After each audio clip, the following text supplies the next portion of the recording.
O versículo de hoje vem de Provérbios 13:3. Cuidado com o que você fala. Quem guarda sua boca guarda a sua vida, mas quem fala demais acaba se arruinando. Muitas vezes, em momentos de raiva ou frustração, somos tentados a dizer coisas das quais nos arrependeremos mais tarde. Porém, quem aprende a refrear suas palavras preserva sua vida, evitando conflitos e danos irreparáveis. Esse versículo nos convida à reflexão sobre a importância de escolher com cuidado o que falamos.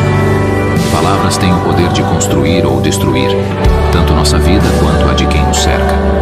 É fácil cair na armadilha de falar impulsivamente, mas essa atitude pode trazer consequências desastrosas.